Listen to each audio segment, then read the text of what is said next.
What's up, guys? Welcome back to the Kind of Funny Gamescast. As always, I'm Tim Gettys, joined by one of the coolest dudes in video games, Greg Miller. Hello, Tim. How you doing? I'm okay. How are you? I'm doing pretty good. I'm a little mad at DefJam, just as a group right now. You can't let DefJam play with your feelings because The I've new been going video through this for a games. while. Blessing Adeoye Jr. Was there a rumor DefJam was going to put out a new video game today? Oh, of course. Well, They do this. kind of, They do not this so much notoriously. that. Really?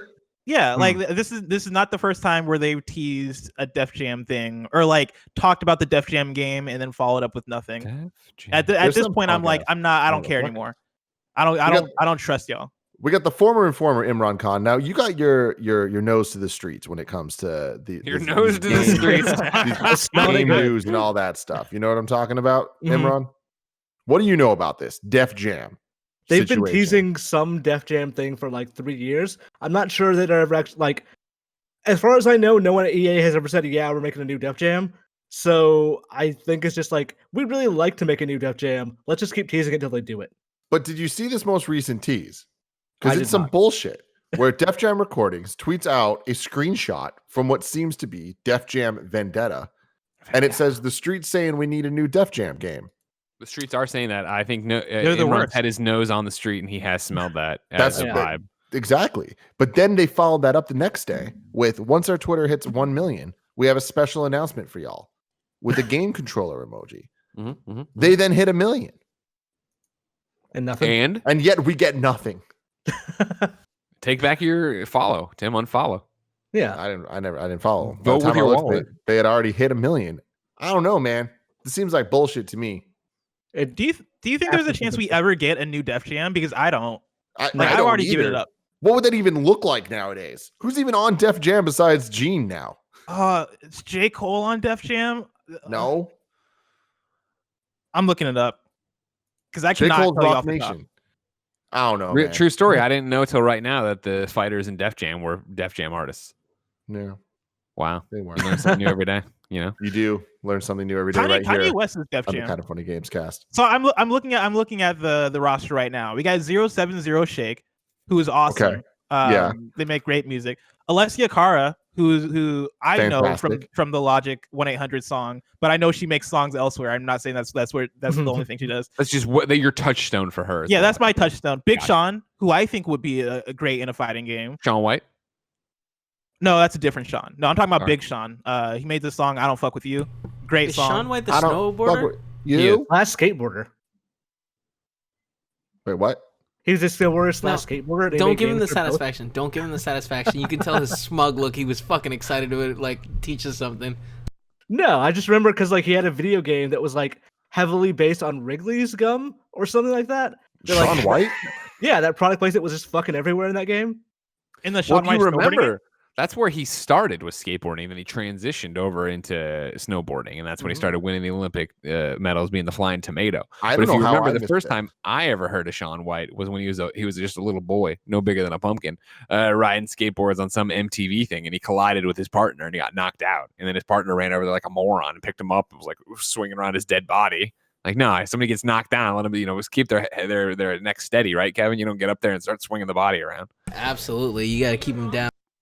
So it's This is bad the Kind of skateboarding. Funny Games cast each and every week right here on youtube.com/kindoffunnygames. We get together to talk about video games and all the things that we love about them. You can get the show ad-free by going to patreon.com/kindoffunnygames, just like our Patreon producers, Muhammad, Julian the Gluten-Free Gamer, Skin Tight Salmon, Jeffrey P. Long. Now, you can't forget the P there. It's very important. Jeffrey PP Long Time is what I call him. Giving him an extra P there. Okay. Sancho West and James Hastings, thank you all for making this show happen for people that want to watch it later for free on youtube.com/kindoffunnygames or on your favorite podcast service. Just search for Kind of Funny Games Cast. We're going to be right there for you. I want to just get right into what we've been Me playing. too. That's why, Kevin, I'm sending you right now this link to YouTube video where Shaun White collides with this guy. I timestamped it for you.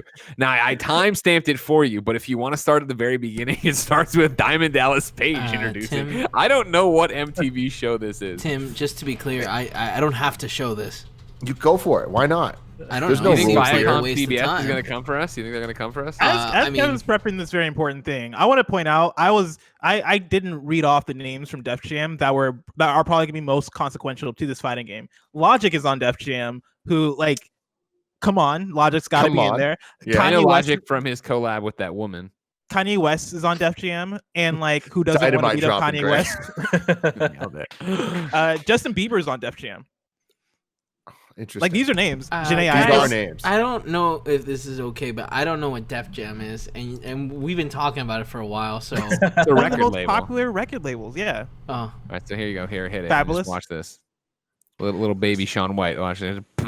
Oh, And then it's going to go to an interview, but stay with it. Stay with it, Kevin. Don't panic, Kevin. Don't hit anything. He's okay, right? No, Shaun White never lived again. But look, they pick his body right up. Let him be. He's knocked down. Leave him alone. He's down. wow. He's down. here's the problem, Greg.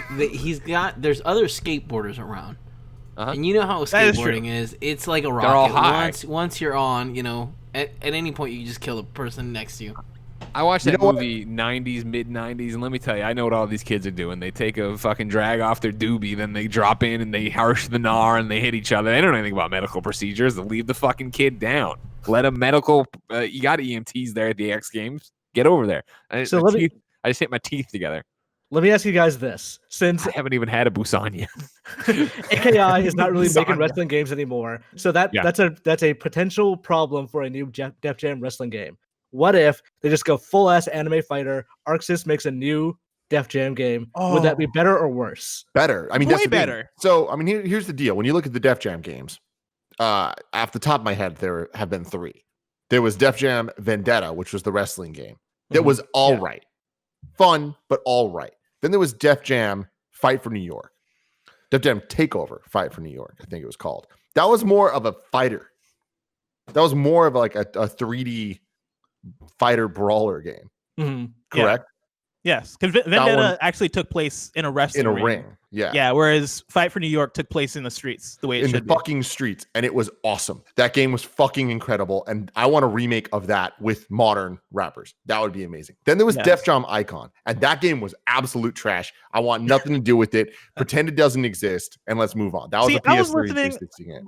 Weirdly enough, I don't know how this is. I guess this is the topic of conversation because Def Jam was tweeting. But literally right before this, I was listening to Giant Bombcast, and Jeff Gertzman was going to the mat defending Def Jam Icon, saying that it was actually a pretty decent game. I never played it, so I can't judge. It was very, very, very bad. Was Def Jam Rap Star good?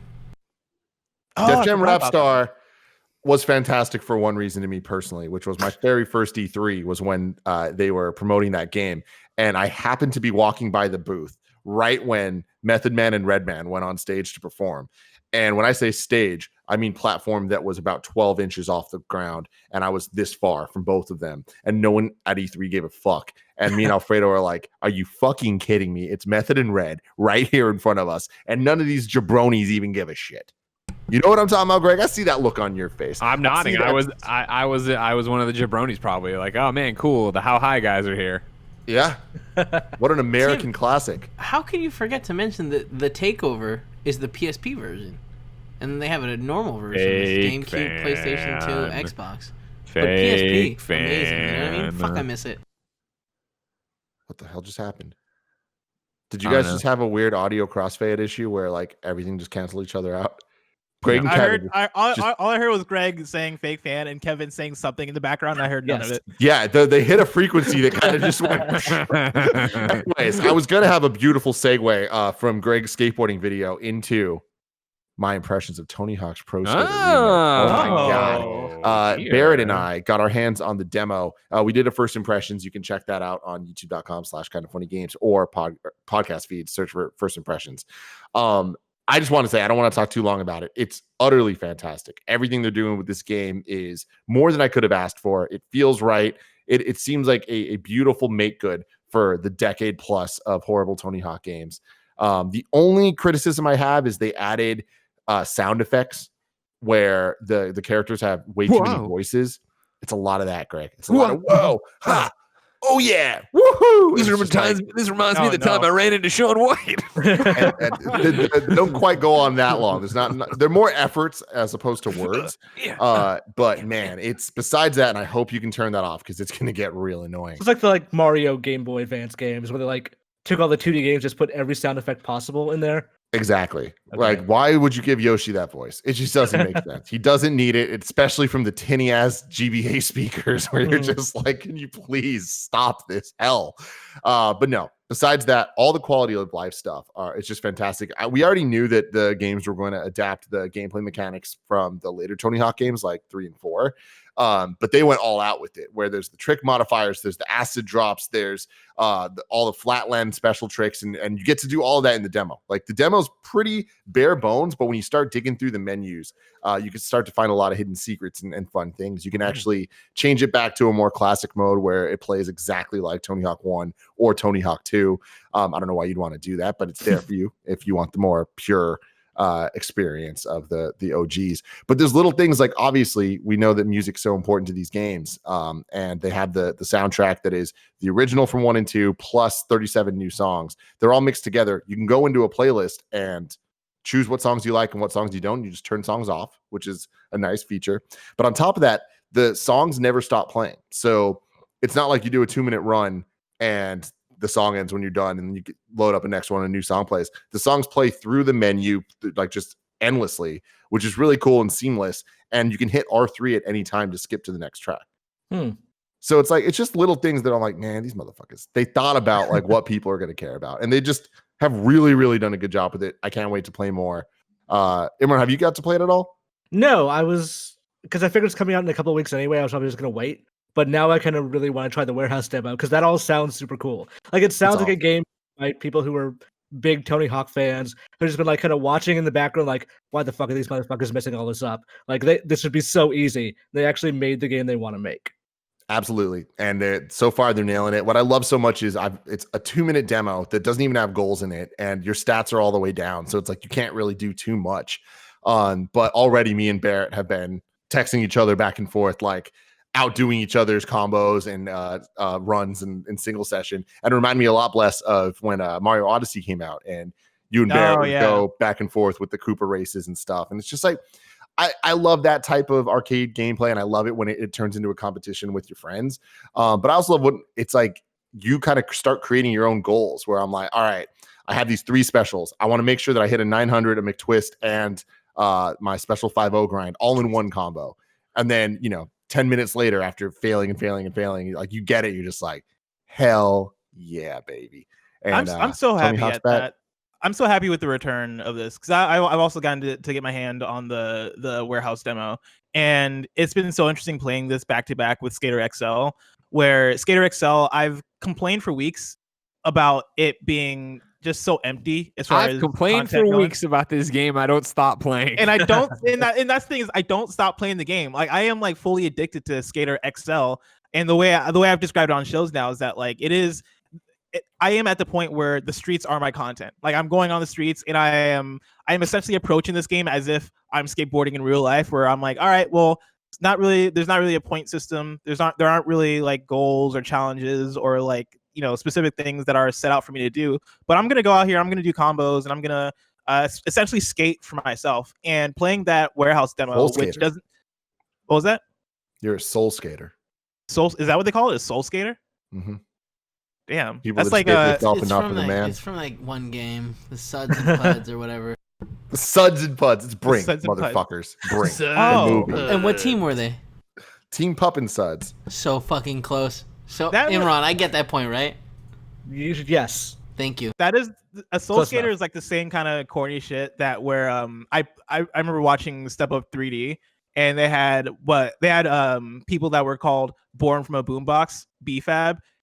Which was like the corniest shit ever, of course, because it's a dance movie and they needed some kind of weird term to describe people who dance. Real quick, Blessing, when you were breakdancing, what was your troop called? What did you call each other? I was part of multiple dance teams. There was 2 of them. There was one in college that I started that was called Ill Pandemic. That was essentially, I took that name from a Childish Gambino song where he rapped like Ill Pandemic, blah, blah, blah. So that was one. I'm glad to see you back in your youth. You liked making fun of pandemics. Glad that blew up in your face. Take a serious subject like this. I could not have predicted in 2012 or whatever where we'd be today. Maybe I would have second thought that. That was one, and then there was another one called Footwork Technicians because it was like a breakdancing thing. That's good. Yeah, we were really good at footwork, and so yeah, we were footwork technicians. There's another one called Sudden Impact. I think that might have been it for the dance games. Yeah. But as far as skateboarding games, I think I mentioned on this show a few weeks ago that like at a certain point, one's got to reign supreme, right? In this return of all these different skating games between Skater XL and Session and Tony Hawk and Skate 4.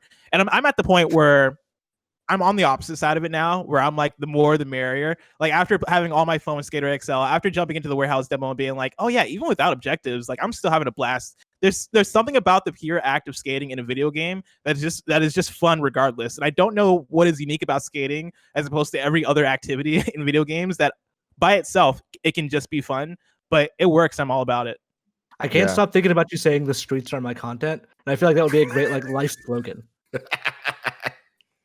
There's a video, and Imran knows all about them streets and how they smell. I will say the last thing I'll say about Tony Hawk is it's so weird to have a physical reaction to a game that I haven't had in 15 years probably, where my thumbs hurt. Like the skin is just burned off from the like hour that I've played this game already. I'm just like, oh man, I got a lot of pain coming for me in the next month or two, but bring it on, baby. Bring it on. Real quick, speaking of pain. Yeah. So you're talking about how, like now the more the merrier kind of thing. Is this going to be one of those situations where Skate 4 or whatever they're going to call it is going to show up in 2-3 years and it's going to be like at 4 a.m. and the party's over and everybody's passed out or going home or puking outside? Like, is it still going to continue that much, you think? Where like, is there such an appetite for skating games that'll still be a thing? I think yes, because I think the thing about it is Skater XL isn't doing it. Like Skater XL is fun, and Skater XL is kind of getting the job done for what it wants to be and what it needs to be. But I think there's still more of a craving for something that is more polished and something that is more content filled and something that will have more features and more of the nuts and bolts out of what you want out of a skate game. I think Skater XL for now, like, because Skate 4 is probably not going to be here for another like 3 or 4 years. For now, Skater XL can hold it down, and Session, when that comes out, will probably hold it down for the time being. But when Skate 4 comes out, I think that'll then probably make Skater XL and Session obsolete, unless those games find ways to really enhance the experience past what a skate can do. I think the appetite for the $60 skate game is probably long dead. So like the 40 and below, probably there. So depending on how EA prices that thing and what the scope of that development is, it should still be fine in a couple of years. Maybe it'll be $70. Maybe it'll be $70 in a row. Oh, let's see. Speaking of games that are way, way too expensive, it's finally time, guys. I've been playing Fast and Furious Crossroads. I know everybody has been waiting. Where's Tim's opinion on this? And I was like, we could do a first impressions. Like, no. I need to save this for the Kind of Funny Gamescast. Guys, I'm about halfway through this game. I've heard that the campaign is about 5 hours. So I've played 2.5 hours. It legitimately feels like I've been playing this game for 20 hours. It is for a game called Fast and Furious. It might be the slowest, like least thrilling game I have ever played in my life. Like it is so snail paced. Even when you're going fast and there's crazy stuff happening, I'm just like, oh my God. Now, Bless, I'm gonna throw something at you real quick that you might be able to relate to. Imran, there's a chance you do too. Greg Miller, not a chance in fuck. You know what I'm talking about here. A game called 007 Nightfire. Yes. Oh, yeah. Right? Mm-hmm. The driving one. Do you remember the motorcycle missions? I remember where you're them on the highway and you're just kind of like bobbing and weaving through traffic that's coming at you. I remember that being one of the most exciting things I've ever done in a video game. Maybe I'm thinking the wrong thing then, but I remember Bond motorcycle missions. It's just PS2 era video game goodness where it's just like, fuck it. Just go fast. You're on a motorcycle. If you crash, you die. You're just going through and it feels good. It was that sense. It was back when Need for Speed Underground had first invented that whole blur effect when you're driving and just makes you feel like you're going fast. Fast and Furious Crossroads doesn't have any of that. No, you're going slow. It doesn't have the burnout effect. Oh, no, not at all. You're just kind of going through this shit, and it looks like 007 Nightfire on the PS2, but it just doesn't give me that thrill that I got. As you were describing it, the thing that came to mind for me was Spy Hunter on the PS2, which I feel like has kind of a similar feeling of, all right, yeah, this is kind of I mean, no pun intended, it is a fast and furious game, right? Like you're driving a car and you're causing chaos, but that game doesn't necessarily have a feeling of speed. And the more I look at Fast and Furious Crossroads, the more I'm like, oh man, this kind of reminds me of Spy Hunter, except I like Spy Hunter. I don't know if I'm going to like the Fast and Furious Crossroads when I play it. So that's the thing, Bless. You nailed it. It's funny you brought up Spy Hunter. This is a sequel to Spy Hunter. Thank you, Kevin. Thank you very much for this. God. I mean, even just looking at it now, having just played Fast and Furious Crossroads, I'm mad at how much more James fun Bond. this looks like. Yeah.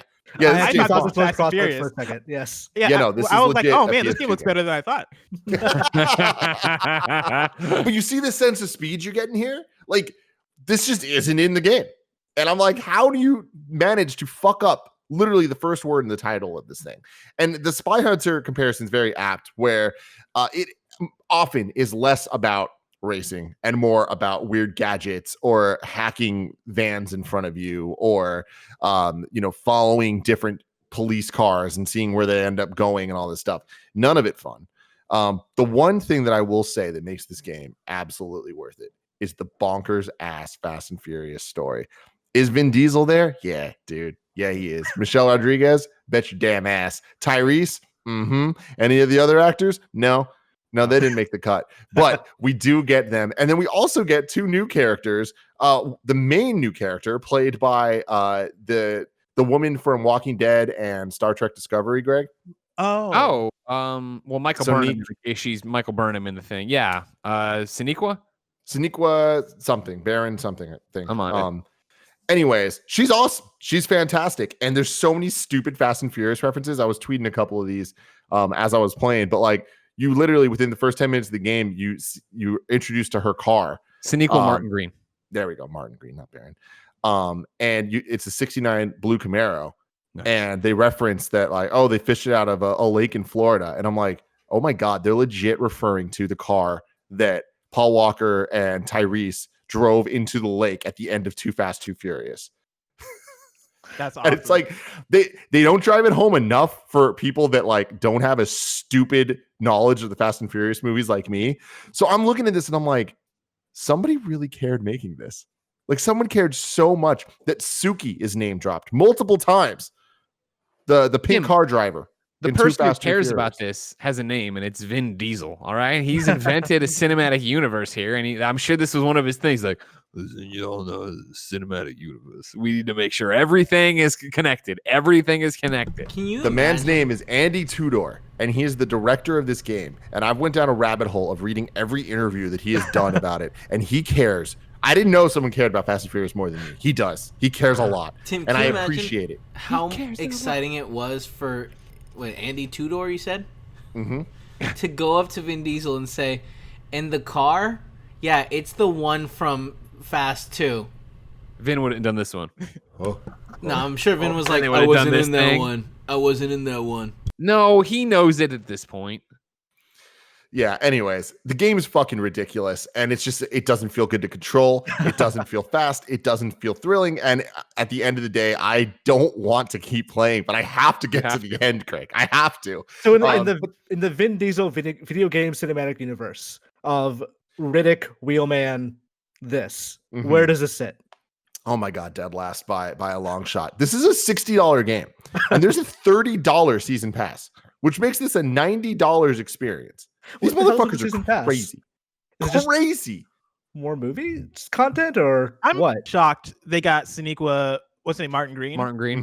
Martin Green in this game, and it doesn't have much care put into the actual game. When Vin Diesel calls you answer, what are you talking about? How does it makes perfect sense? They spent all their money on getting her in this thing and getting a story. But why do you get because I understand Vin Diesel and Michelle Rodriguez because they're in Fast and Furious, but you're gonna put in the effort to add a new character who is Sonequa Martin Green from Walking Dead and Star Trek Discovery, and not put more effort into the like. Okay, guess who's gonna pop up in the next Fast and the Furious movie now? Sneak I mean, on we'll screen. see. And We'll people are going to see. be like, why is she here? I'm like, oh, you didn't play Fast and Furious. What is it? Crossroads? You didn't play that? Yeah. I tell you. And she's, again, she's awesome. Her character's awesome. Like, her acting's really great. Some of the cutscenes and stuff, they're fun. Like, a lot of them are real dumb and the dialogue's real bad. But like, she's kind of fun. Her counterpart, Asia Kate Dillon, they're horrible. They might be the absolute worst modern voice actor I've come across. And like, I recommend you all look up YouTube videos of Fast and Furious Crossroads just to see how stilted their dialogue can be. And I just can't believe it. I can't believe that they get Sasha and then put her next to this person that, man, like, I don't know. I'm just so scared that in 2020 a game like this can make. What's up? Who's the person I'm trying to Google to see things? Asia Kate Dillon. They delayed this game like 6 months, right? Mm-hmm. Like it was supposed to come out in March. May. So like 3 months. Movie. So probably they only delayed it because of the movie and not because they were actually working on it. Yep. I don't think they've touched this.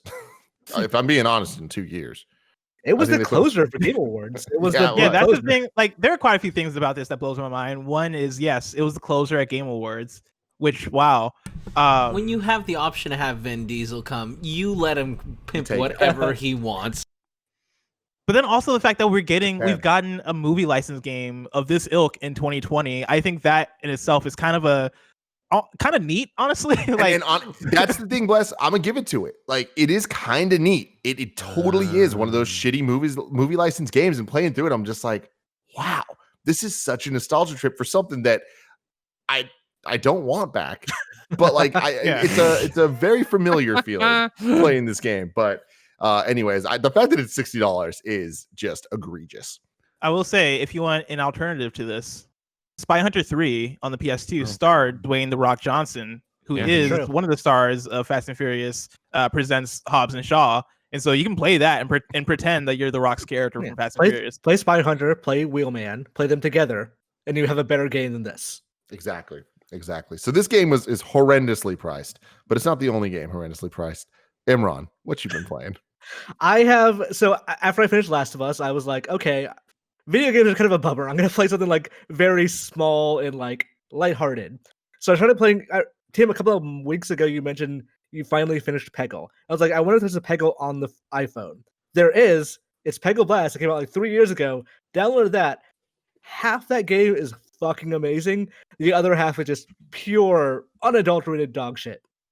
And I cannot so believe happy that there's another human being that understands and is playing through Peggle Blast. So what I was saying a couple weeks ago is that I've been going back and trying to 3-star all of it. And I'm still not there because it is impossibly difficult in so many places. I'm down to the last like 20 missions or so. But Peggle Blast is one of the greatest video games to ever exist. It is fantastic. It is Peggle at its best. Playing these games vertically is how these things should be played. Yeah. Having the ball bounce down, like there's so much more real estate to have, so much more fun to be had, so many more microtransactions to be had to ruin the experience, to know there's just no ends to how horrible it can be. And you're now experiencing it for the first time. I am stuck on what it appears to be level 69, which is a bunch of frozen red Peggles in a random formation just coming across the screen in like music note form. And I have been playing this level for 2 weeks. I have not been able to beat it. And I assume it's because they want you to pay for like the flaming Peggles or all that jazz, because it does not seem possible without that. I know people on Twitter have said it's possible. They've said like, oh, you don't have to pay for anything. It just takes a lot of tries and time. I can't see it. I can't actually see how that's done without it.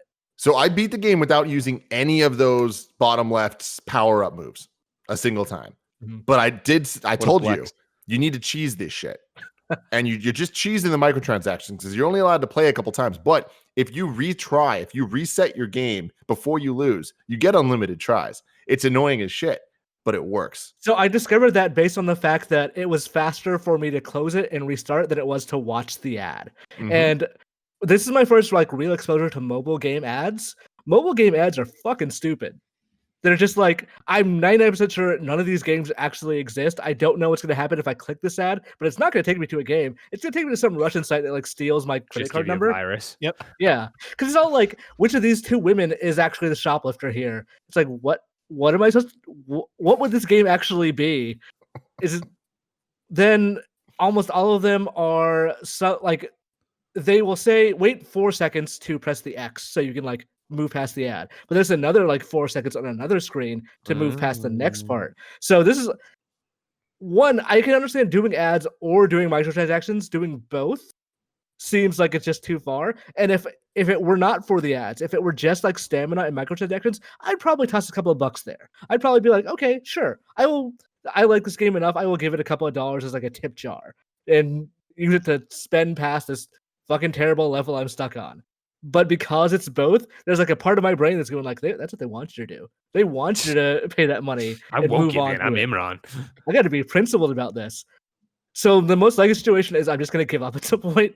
But I want to actually just beat this one level because it seems so incredibly. Keep in mind, I'm someone who does not give up very easily on games for difficulty reasons. I will go through the hardest games and like the difficulty I'm on and not turn it down to easy, even if it does like annoy me.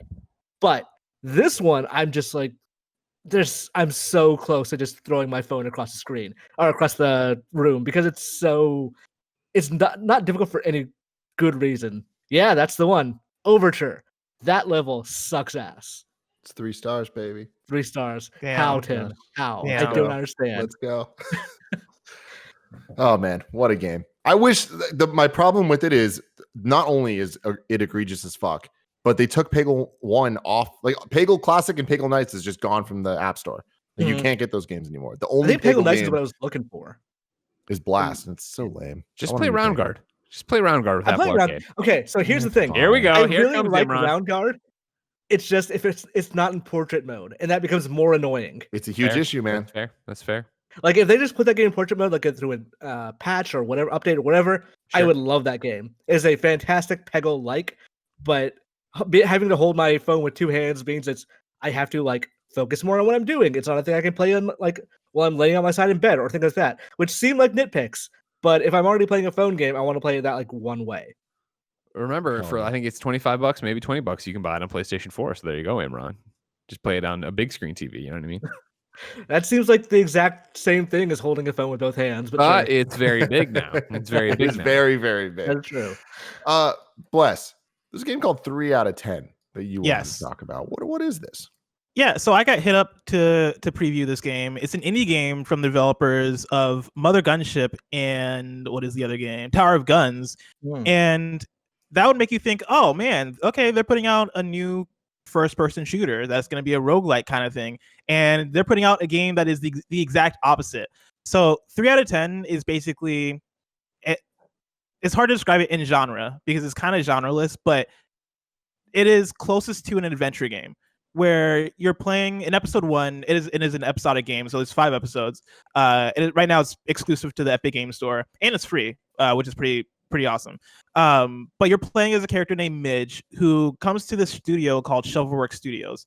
And basically the whole conceit of the game is Shovelworks Studios is the worst game development studio of all time. They've never released a game that's gotten above a 3 out of 10. And you're basically going through what is essentially a sitcom. Like they describe it as a video game sitcom. It is more analogous to something that's like Adult Swimish or like Archer or something like that. So you're just going through the motions and you're trying to figure out, like as Midge, you're coming into the studio and you're going, okay, you guys never put out a game that's above a 3 out of 10. What's going on here? And you kind of go and the story kind of progresses from there and things kind of get ridiculous. I previewed this game a couple weeks ago and just played episode 1, and I'm actually like really into it. I was not expecting to be as into it as I am. The writing's really funny. Again, for the folks who made Mother Gunship and Tower of Guns, I was surprised that they're able to pull off a game that has such good humor and character. The reason why I say it feels like it's genreless is because it kind of bounces back and forth from the overworld stuff, which is more adventure game style, into different mini games, and the mini games actually make up a good portion of the actual whole game. And so the game starts off, and you're playing the game that they're developing, that Shovelworks Studios is developing, which is basically an endless runner. And the joke there is oh yeah, we're making an endless runner, but the twist is that it has an ending. Like that's like the twist to the game that they're developing. And you start off the game, you're playing it, and the whole thing is that the game sucks. And so you get to the end and you're like, okay, cool. And then you go into the overworld and you get into the story, and then you jump back into different mini games based on the different activities that are going on in the studio. Once again, it's 5 episodes. All the episodes are free and they're coming out weekly. And I want to say the second episode comes out tomorrow. And I really enjoyed episode 1. I actually can't wait to play the rest of them. This sounds fascinating. Like, listening to you describe all that, like everywhere I thought your senses were going to go just went a totally different turn. Yeah. That sounds really interesting. It's really unique, and like there are games that do quirky stuff all the time. This one somehow managed to grab me and get me interested. Like I don't think I feel like not enough games really go for comedy in a way that is very much like a, hey, this is a comedy game. Like we have our jazz punks in our Undertales, in our Borderlands and stuff like that. But I really appreciate how this game is going about it as being like a sitcomish sort of experience more than anything else. That's really like, so how does that play out as a game though? A sitcom? It's more adventure than gamey. Like the gamiest aspect of this game, outside of just like the mini games that exist within the game, are the fact that the more stuff you do in the game, the more stuff you discover during the overworld sections, and the better you do in the mini games, you get star ratings, and you can compare those star ratings to your friends. And so like you can end the episode with let's say 23 stars because you got 4 stars in one mini game, 3 stars in another mini game, 5 stars just from talking to the different characters in the overworld and all this different stuff. And yeah, towards the end of the episode, you have 23 stars that you can compare to your friends. Like that is like the most gamiest aspect of this game overall. But really what it comes down to is it is basically a very linear adventure game in terms of like you're talking to different characters, trying to figure out what's going on, and moving on to the next story beat in the overworld. But then you're jumping into these different mini games, which are, all right, here's an endless runner. All right, here is this match 3 game. All right, here is this quick beat 'em up game. Like it is them throwing a bunch of different shit at you. Maybe not rapidly, but throwing a lot of shit at you within one episode to kind of move you on to the next story beat. And again, like the game is pretty lighthearted in the way that it does it. Like it's not like an innovative sort of thing, but I think it comes together in a pretty fun way. Cool. Yeah. The other 2 games you want to talk about were VR games, Fight Crab and Fit XR. So Fight Crab isn't a VR game. Fight Crab is a PC game that I jumped into. This is one that was at, I want to say, New Game Plus Expo, and that's when it really piqued my interest. It's essentially a fighting game where you fight as crabs, and so it takes place behind the back, right? You are playing as a crab, and the left analog stick controls your left arm, right analog stick controls your right arm, and you're basically swinging and you're trying to take out the other crab. It's quirky, and it has a fun thing going for it as far as its style and as far as how ridiculous it is. In practice, I didn't really have that much fun with it. In practice, I did a few matches and I was like, all right, it feels like you're playing an Octodad fighting game. It feels like you're playing a fighting game that is fighting against you more so than you are having control over the situation that's going on. And at a certain point, like the swings you're making with your crab arms feel more janky than anything. It doesn't feel as accurate as you want it to be. That said, like it's a fun idea, and it gets ridiculous in terms of you can have different weapons and different shit goes on with it. Like the whole game is kind of tongue in cheek in its presentation, but it's not necessarily that fun. Let me throw this out there though, Bless. Apparently, the Switch version you can just use the Joy-Cons as like swinging things, as like gyro motion. Yeah. That might change everything. that sounds awesome. I might actually try out the Switch version just for that. I don't know if that's going to fix the game for me, but that sounds like a more fun way to control as opposed to using the thumbsticks, because I did not enjoy that too much. But yeah, Fit XR is the VR game I played, and I feel like for a while I've been on this search for a good workout game in VR, because Beat Saber has pretty much been that for me. But like Beat Saber isn't necessarily trying to be a workout game. Like they have one song in there that is called I think it's called like Beat Fit or something like that, where it is a song that is entirely tailored to get you moving and get the blood pumping. But aside from that, like Beat Saber isn't necessarily a workout game, and I've been trying to find a game that is really that is going to be well rounded in terms of the kind of workout I'm going to get from it. And so I tried Greg, what's the one that you talked about? Supernatural. Yeah, I tried Supernatural, and I thought it was fine. I feel like I don't have enough space in my room to do it. Is the main thing, because that game requires you to move a lot in 360. If you go to Alana Pierce's Twitter, you can see her break one of her controllers in her kitchen the other night playing it.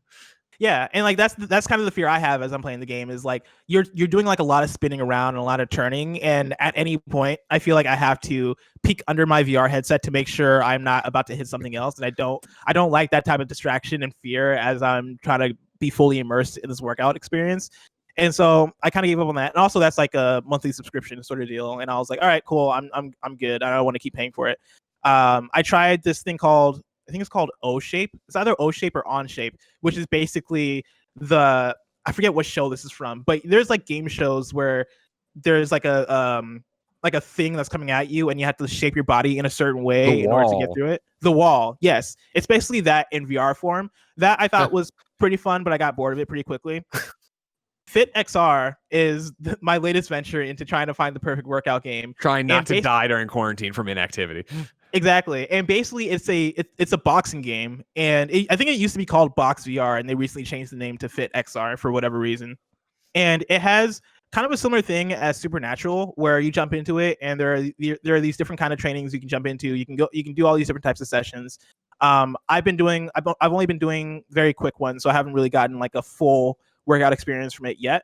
But from the little I've played, basically it's boxing. Basically you have things that are coming at you in a similar vein as Beat Saber, where it is a yellow thing for right punch, a blue thing for left punch. There will be certain, I don't know what to call it, nodes, I guess, that are shaped for, okay, you need to hook this one. Okay, you need to hook left this one. All right, uppercut this one. All right, uppercut with the other arm this one. Right? Like they're coming at you and they're asking you to do different types of boxing punches. They also have things that you need to duck over, and then things that you need to lunge to the side, to each side in order to dodge. I've been having a blast with that one, because it is little movement in terms of what you're doing, like side to side. Like you don't need to turn at all. It is very straightforward, but at the same time, it is geared towards getting your blood pumping, and is geared towards getting you moving in a way that feels safe and in control, but still full range. Like you still feel like you're getting that workout. And so for now, I'm enjoying it. It's called Fit XR. If anybody's interested in trying it out. Greg, before we started the show, I asked you what games you've been playing. Yeah. And then during the show, you slacked me and said that you forgot one. Yeah. You wanted me to add, and that game was called, ironically, Before I Forget. Right. Yeah. I tweeted this one, a thread about this, I think last week or whatever, where I had a gap and jumped into it. Before I Forget is a game about Alzheimer's and suffering from it. You play a woman who is suffering from Alzheimer's, and you are in your house and you don't exactly know what's going on. And so it's only about like 40 minutes long. It's a PC game. You can get it on Steam. You can get it on itch. And it hit me so hard the other day playing it, because as I talked about in the Twitter thread, in another life when I was still working at the newspaper and doing stuff, I did a lot of stuff in mid-Missouri about Alzheimer's and what it was and the people suffering from it and patients and their stories about it. And so what's always so horrifying about this disease is, of course, forgetting who you are and not being able to understand what's going on. And this game, I think, obviously, we'll never know what it's like to actually have this disease. Or I should say, hopefully we'll never know what it's like to have this disease. But this game puts you into those shoes so well in terms of like just the way it plays with you. Because the game is, just existing. It's not about like, obviously, a high score. It's not about trying to actually get out of the house or do anything. You basically wake up and find a post-it note similar to Memento that you've left for yourself about a man named Dylan or whatever. And that sets you off of, oh, right, my husband. And you start going around the house trying to do things, but you get turned around, you get disoriented. The house changes. There's one very, like, I think haunting segment where, I've already gone into the closet to put something away, and I'm walking down that hallway and I realize I have to go to the bathroom. So I go to where the bathroom is and I open the door, but it's the closet. And then I turn around and try to go to where the bathroom is, because I've already seen the bathroom in the game, and open the door and it's the closet. And that keeps happening until you have an accident. And it's a similar thing of you go through and you start getting bits and pieces of this life together you had with your husband and your family and your world, right? And who you were before this, who you are now. You're not sure in the timeline where exactly it is. They keep, intersplicing and doing time slips where like you literally, don't know what day it is. Like, you're finding notes of like not to trust the food in the fridge, even though you just put the food in the fridge, like, it's good, but do you know it's good? How much time has gone? Like, it was super powerful in terms of trying to tell a story on its own for sure, but I think in general, just giving you a glimpse as to what it's like to have that disease. I know so many of us, I tweeted about it. So many of the responses were people who have gone through that with family members, whether it be, grandparents, uncles, moms, whatever. But to actually live it in a way was something not special. It makes it sound like it was a good thing, but it was powerful for me with so many, I think, personal emotions wrapped up in it, let alone just, I think, you watch a movie like Still Alice or something like that, and you see that, and you see like Julianne Moore's character start to slip and not know how to do it and see the ramifications of her family. I think even when I was reporting on it, so many of the stories I would tell were from the outside looking in, but to be in it the best way you can in terms of a, fictional medium here was just super interesting to see what that's like and how horrifying it is. Wow.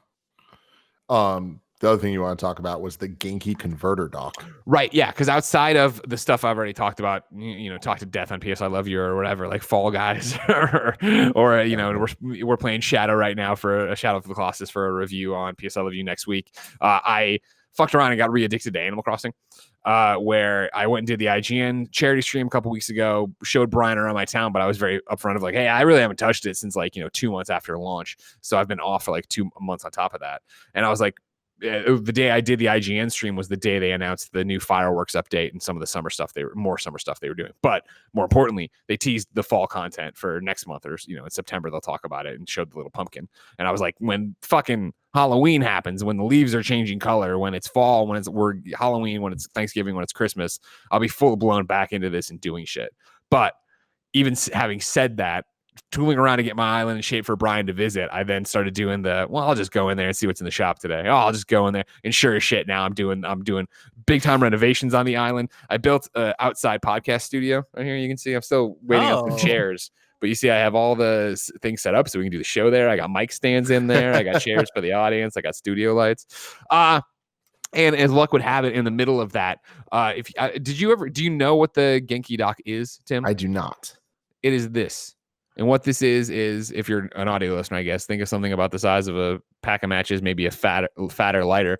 But that's the Nintendo Switch dock all in one. So for as much as we travel, Tim, toss that in the bag and go. Because you pop it up and it's there's the charger part of it, right? You plug it in, and then on the other side you have HDMI, you have USB 3.0, and you have USB-C. And so you buy is this safe?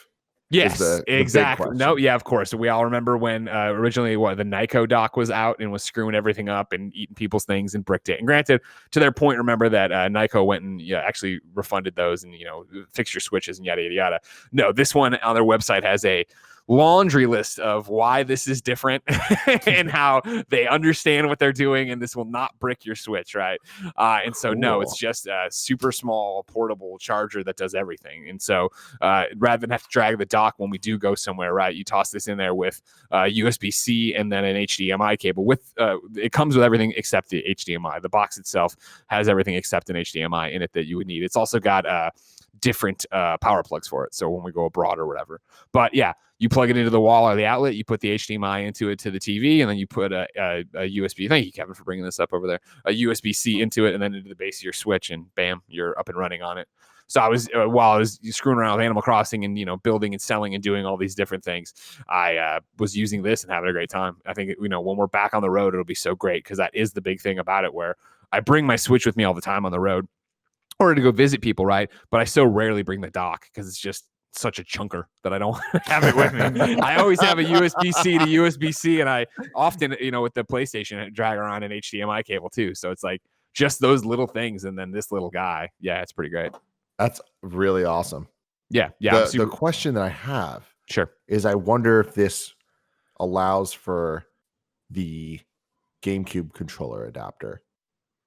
Well, that's USB, right? Yeah, it's USB, but it requires two. But Imran, correct me if I'm wrong. So it'll only support two controllers if you only have one thing plugged in. So to have all four, you need two plugs. So if you only find with two players, then yes, you're fine. Oh, see, I didn't know. I thought it was just vibration that you lost if you didn't have the two. So it's You only might lose two vibration controllers. too, but I think it is just 2 controllers. Okay. Well, that gets me somewhere. This looks awesome. You sold me, Greg. Oh, well, thank you. Yeah. I mean, they sent it for review, obviously. $75.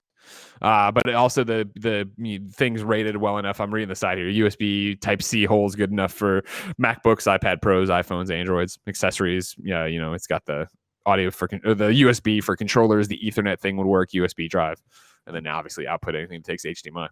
But yeah, that was my same thing of like, when I remember when the Nyko stuff was happening, and it was like, oh man, that sucks because we would love to have it, right? Just to have something that small, my travel backpack, like have this right in there all the time, and I don't have to think about it, and just have it ready to go for when I get to a hotel room or when I go visit Jen's parents, and I just want to take over the TV for a hot second. Yeah, man, super cool. Yep. Before we move on, let me tell you about some other super cool stuff. Our sponsors. This episode is brought to you by Honey. We all shop online, and we've all seen the promo code field taunt us at the checkout. You don't need to let it taunt you anymore. You can let it help you, like we've been doing for years. I know I've been using this. Kevin's been using this. Joey, pretty much all of Kind of Funny, including Kind of Funny, the company. We've saved thousands of dollars using Honey, and it's so easy. I can't imagine not using Honey. You install it once, takes a couple clicks, then it's just in your browser. Anytime you're internet shopping, it will just automatically apply the best coupon to save you as much money as possible. And it works for anything from small little Etsy sites all the way up to things like Best Buy. A lot of the Hue lights that I bought recently, I saved a ton of money just using Honey, which means I didn't need to do anything. It just did it for me. Saved me some money. If you don't already have Honey, you could be straight up missing out on free savings. It's literally free and installs in just a few seconds. By getting it, you're doing yourself a solid and supporting this podcast. Get Honey for free at joinhoney.com/kinda. That's joinhoney.com/kinda. Next up, shout out to Upstart. During these economically turbulent times, everyone's looking for a way to feel more financially secure. If you're needlessly throwing money every month at high interest credit card debt, now's the time for you to check out Upstart, the revolutionary online lending platform that knows that you are more than just your credit score. Now's the time to find out how low your Upstart rate can be to help off pay high interest credit card debt. Unlike other lenders, Upstart can reward you based on your education and job history in the form of a smarter rate. You don't need a degree or diploma to apply, though. It's simple stuff. One of my best friends been going through some credit issues, been using Upstart. Totally consolidated everything for him, made it so much easier and simple for him. It makes it fast, simple to check your rate. Since it's just a soft pull, it won't affect your credit score. The hard pull happens if you accept your rate and proceed with the application. You can free yourself from the burden of high interest credit card debt and get back to using your money your way with Upstart. See why Upstart has a 4.9 out of 5 rating on Trustpilot, and hurry to upstart.com/kindafunny to find out how low your Upstart rate can be. Checking your rate only takes a few minutes. That's upstart.com/kindafunny. Your loan amount will be determined based on your credit, income, and certain other information provided in your loan application. Not all applicants will qualify for the full amount. That's upstart.com/kindafunny for more info. And finally, I want to give a shout out to Sunsoil. These days, it seems like companies are putting CBD in everything. If you don't know where to start, there's a company in Vermont that's down to earth and doing things a little bit differently. G has been using some of this, and she's been having a great time. It's really soothing. She's liking it. She likes the soothing factors. Sunsoil makes CBD oil that is USDA certified organic. They grow hemp on their farms in Vermont, and they never use pesticides, herbicides, or GMOs. Sunsoil keeps it simple. In fact, most of their CBD products have just 2 simple ingredients: coconut oil and hemp. Can't get much more simpler than that. Sunsoil is surprisingly affordable because they farm their own hemp and stick to simple ingredients. They offer higher quality CBD at half the price of other brands. Sunsoil makes pure and simple CBD products at an unbeatable price. You can get 30% off your first order by going to sunsoil.com/kindafunny. That's sunsoil.com/kindafunny for 30% off your first order. Again, sunsoil.com/kindafunny. Now let's do the topic of the show, ladies and gentlemen.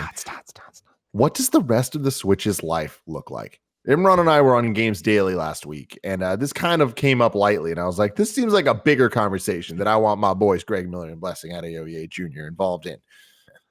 So let's start here. When does the Switch's life end? 2024. So and what more years?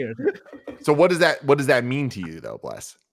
that was just a random number, but I got that from 7 years because that's how long I associate with console life cycles.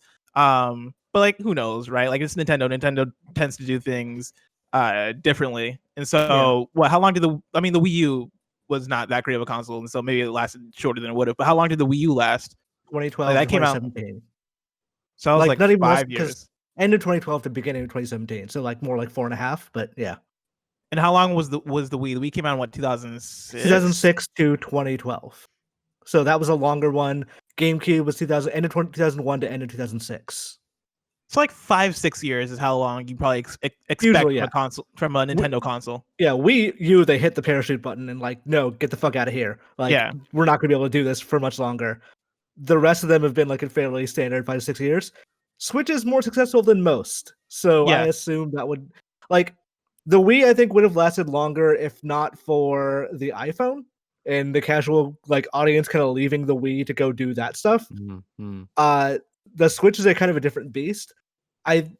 How long that will last is going to depend a lot on like how long, because Nintendo doesn't have a portable system to support anymore. So one of the reasons the Wii U failed is because they needed to support the 3DS, because that one needed bailing out quickly. The Switch isn't going to have that problem, so there's going to be no new portable system that needs bailing out. So all the software theoretically should just keep going to the Switch for the next however many years. And with that said, right, I'm thinking then like 2023 maybe for a new Nintendo console. But I think that also comes down to like Imran's saying, right, the success of the Switch, but then also what does a new Switch model look like? Like, what does that then do for the Switch, right? If they make a Switch XL or a Super Switch or whatever it may be called, which I think is very likely given how Nintendo's treated the 3DS with the 2DS and the 3DS XL and all the different models of that. I guess so that to me is the bigger thing. Question 2 that I think directly determines question 1, which would be, what does the next Switch look like? Is the next Switch? So we can all kind of agree that there's going to be some type of Switch Pro at some point. Mm-hmm. But is that the Switch 2? Or is that just a more incremental, like a 3DS XL type situation? That's my question that I have to turn towards the Nintendo experts a bit more on this, right? Because I think I was, at IGN more covering Nintendo consoles or at home consoles versus handhelds. The success of the Switch, the way it's just dominated and been awesome, and so is so beloved. I think it would fall more into that category that I always fuck up. If you pay attention to me on any show, when I'm like, oh, the Nintendo, that was a DS game. No, it was a 3DS. Oh, okay, it was a new 3DS. What's the new 3DS? Like, that it feels like that's such a hazy spot of what those handhelds were. Is that what a Switch XL would become? That it's still playing Switch games, but there's some that are only good for it, or Switch Pro, whatever you want to call it. So the real, like, to get on the same page and get you kind of understanding how Nintendo has previously done this, when you look at the Game Boy to Game Boy Color, right, this was the first time we really saw it, where the Game Boy Color did have exclusive games, but not too many of them, and mainly it was just a different version of the Game Boy, but there were games that you could only play on the Color, but mainly there were still Game Boy games coming out that you could play on either Game Boy Pocket or Color, right? Then when GBA didn't really have anything like that, GBA just, whether you had the GBA or the SP or Micro, they all played the same games. Then with the DS, that's when there was the DS, there was the Lite, the DSi. The DSi had, again, a handful of games that were exclusive to that, but for all intents, like the hardware was more or less the same, just like a little different, but the only reason that games are exclusive is because they were downloadable games. That was it. Exactly. And then when we got to the 3DS, there was the new 3DS, which had a couple exclusive games. It had the nub, right? And it had the buttons. Yeah, exactly. But that was really, there was what, like Xenoblade and Fire Emblem Warriors were, I think, the only two I can think of. Yeah. So really, it was kind of like a bizarre choice, honestly, for them to have any exclusive games behind that. And I don't know why they would have done that. So I don't see them doing that again. Okay. Imran, what do you think? I think it depends a lot on, like, so when you were like talking about the differences between the versions, I think it's more likely to look like a PS4 Pro than it is to look like a new 3DS. Like here it is, a thing that is just more powerful, and it'll get those ports that we want to get from like Unreal Engine 5 games down to UE4 to like they won't look nearly as good as PS5 or Xbox Series X versions, but they will look like they will be playable on the system. I think that is a logical place to go. I don't think I see them doing that in a way that makes those games exclusive, just because like it hasn't ever worked out for them. Like we struggled to name what the games were on those exclusive versions for other or for other handhelds. I don't think they're gonna just try to run that again. They might just game architecture is so much more scalable these days that it is possible to make a game that runs on a bunch of different types of power levels, as like we're gonna probably see in the Xbox next generation, or like we've been seeing in PC forever, that plays identically but doesn't look as good on each form. I can see a situation where, let's say, I don't think it's gonna be part of this program or initiative or whatever, but let's say Breath of the Wild 2 looks better on Switch Pro, doesn't necessarily look as good. Looks like Breath of the Wild 1 has frame rate problems, all that, on regular Switch. That is where I think they probably would go, because it does allow them to keep up in that port conversation with the other two newer consoles. So, okay, so if that's the case, then we expect we're getting a Pro. We expect it's going to be more similar to the One X or the PlayStation 4 Pro, and it's just going to be the best place to play the versions of the games that you can also play on the other ones. When do we get that, and what does that mean for the Switch 2? I would bet next year. I would bet, because they've been Furukawa has made some noise that he thinks the Switch is not half over. He thinks that 2021, or like I think he just referred to it like a nebulous future or whatever, but he thinks that this year is going to be like a big year for Switch and all that jazz. I would bet that they realize, especially with the way things are like slowing down now due to COVID and stuff like that, maybe that delays plans a little bit, but they can use this coming year when it's going to be the slowest time possible for the newest consoles. It's also going to be like a big year in terms of like, I think it's Zelda and Metroid's anniversary. They kind of have to delay Mario's anniversary a little bit. This would be the time for them to like the anniversary. Yeah, like it's a world. It's the time to like, it's time to like really go in there and like be a big software showcase for the Switch, and then also not call it a successor system, but just release a thing like, hey, if you want more high-end games, this is the way you can do it. Bless you. So thank you. So, okay, I'm with you on that. I do think that we would have even seen it this year had things not went the way that they did. So with where they're at, I do expect that we'll see the Switch Pro, whatever it is, next year. So that means Switch 2 in 2023, 2024? I would say 2024. The more I think about it, the more I'm like, okay, yeah, they might want to ride this wave, because when you look at the Wii U, and this will come back to how they brand it, because I think with whatever the successor to the Switch is, as far as like the actual console cutoff, this is your new console. I would assume they'd want to keep the Switch branding, because the Switch branding is powerful and they found such success with it. But that kind of did backfire with them with the Wii U, where the Wii U is one of the most popular consoles to come out, and the Wii U comes out and nobody gets it because it's confusing. All right, is this a new console? What is this? Like, here's the problem with the Wii U. The Wii U wasn't the Wii. And that's like, obviously there was a number of problems like leading momentum up into the Wii. Like they just shut that console software down like a year or two before the Wii came out, or Wii U came out. So there was nothing like getting Nintendo fans excited for a new system. But the Wii was a system where you, grandma, your mom, all the family got together and were playing and were active in the living room. You could see that somebody was bowling, and you could see the motions they were making for bowling. The Wii U was the opposite of that. It was an inherently isolating system of, I have my screen, I'm going to sit here on the couch, maybe I'm playing with you guys, maybe I'm not, but I'm not part of the same group because it's all asymmetrical. Or in the most likely situation, I'm playing Assassin's Creed alone because somebody else is using the TV. It was it took the idea of the social aspect of the Wii and just kind of inverted it. So I think it wasn't just the branding, but it was part of the fact that they took the branding and they kind of fucked it up. They really kind of messed with what that central idea was. I think they kind of stuck themselves in a bad corner now, because a Switch 2 can't be anything but another Switch. And that's going to, like, how powerful that is and how well they can pull that off in terms of battery and all that is going to depend a lot on what NVIDIA does over the next 3-4 years. So here's a crazy question. Is there a chance we never get a Switch 2? And Nintendo just looks at it and is like, this is as good as our games need to look.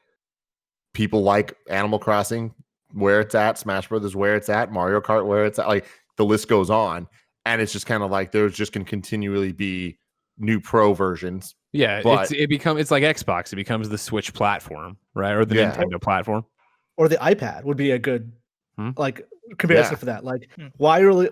They're not called like iPad 7 or iPad 8 anymore. They're called like iPad 2020, iPad 2021. Yeah, the iPad Pro, right? Yeah, like just release a couple of models of different kinds of Switches every couple of years. That might not be a bad plan for them.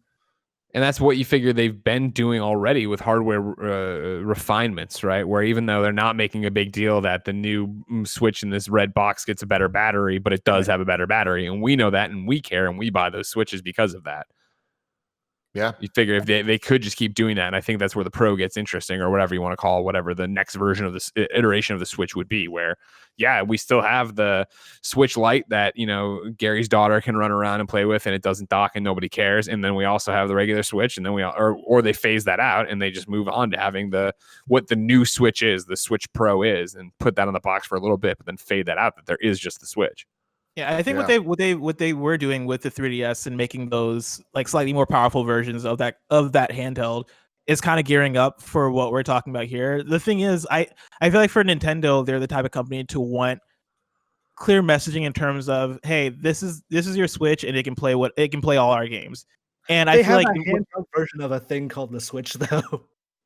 Yeah, but like that thing can still play all the games that are available to the Switch though. I feel like once we start falling down that rabbit hole of like, okay, yeah, the Switch 2023, you know, it's still part of the Switch family, but like it's more powerful. We're gonna get to the point where the OG Switch cannot play certain games that are on the version that comes out 4 or 5 years from now. And at what point does that message start to get muddied? But that's my thing is, like, I think you're right. But is there a world where that's not the case, where we've just maxed out on what a Nintendo game needs to be? Third-party games still exist, though. Is I think the difficult thing, where like you still might have companies that do want to put out their Wolfensteins or their Dooms, or I guess I'm just naming Bethesda games because Bethesda put out a lot of games on the Switch. But like, you know, your Skyrims, you're still gonna have companies that want to put out their third-party games on the Switch. I know like that's not, the Switch isn't the third-party platform. It's nowhere near the premier third-party platform. But I feel like you miss out on a lot when you start to cut out that group of games more and more and more as you go on and as you don't step up with the times. To your point, Blessing, like Doom Eternal was announced as a Switch game at like announcement, and we still haven't seen it. It's supposed to be in 2020, and they still haven't shown it at all. So clearly, they're still struggling trying to get those even current gen, a gen that is ending within this month or this year, games onto the Switch. So clearly, they do need some overhead if they're going to like try and port those games down. But is there a possibility that they just give up the goose on this? On third and parties? It's like, you know, there's been jokes forever where it's just like, you know, Nintendo consoles it's for first party games and that's all that they have. But it's like, at what point did this go? That is what we have. And we're selling 20 million copies of Animal Crossing. So, you know, we can sell hardware and we'll continue to sell hardware cheaper than everyone else. And people are going to continue to buy it for their entire families. It's an interesting argument because I feel when we say third party, we are thinking of the Bethesdas, the EAs, the 2Ks, right? And I don't think that and I know some people do, but most people don't play those kind of games on their Switch. And I think, you know, when we were leading up to the Switch and when people were talking about it, well, it's going to be this and it's going to be that, and we'll have these Nintendo games. Nintendo games will sell the system. The argument to counter that was that didn't work for the Wii U. People weren't buying Wii U's in the droves to play the Nintendo exclusives that were there, which obviously are awesome because they get ported to the Switch and become bestsellers, right? I think what's important about the Switch is it goes so well and hand in hand with indie games to the point that it is this move that Nintendo can put out an amazing game like Animal Crossing, right? And then followed up months later with Paper Mario. And granted, everybody is like, what the fuck is going on? What are you really doing? Yada, yada, yada. There's also a constant stream of indies coming through there, right? That are cool experiences. And that is where I play most of my indies now, that I save the big consoles for, you know, the AAA experiences or AA's or whatever I'm playing over there. But if I want to try something, if there's something new that I just want to tinker with while I'm watching TV, I get on the Switch. So, okay, let's go with the premise that 2024 is when we do see a Switch 2, if we end up seeing it. So we're going to get a Switch Pro next year in 2021, and that's going to ride out. There might be iterations here or there, but we're going to 2024. what do the next 3 years look like? 4 years, I guess. I would guess that's phase 2 of what we've already seen for Switch, because now we're at the point where we should start getting sequels of games. Like Breath of the Wild 2 is an obvious example of something that was announced that we should theoretically see sometime next year, maybe, or hopefully. Like, I would guess the 3D Mario team has been working on something as well. Like, all those teams that put out games, they should have new games available. Like, the ARMS team was... The ARMS team is probably not working on ARMS 2, but if they are working on ARMS 2, then that should be ready. Like, I could feasibly see Xenoblade 2, even though Xenoblade Definitive Edition came out, that wasn't a full, like, team game. Mm-hmm. So, it's stuff like that. Like, the first year of the Switch is honestly one of the best first years of any console I've seen, period.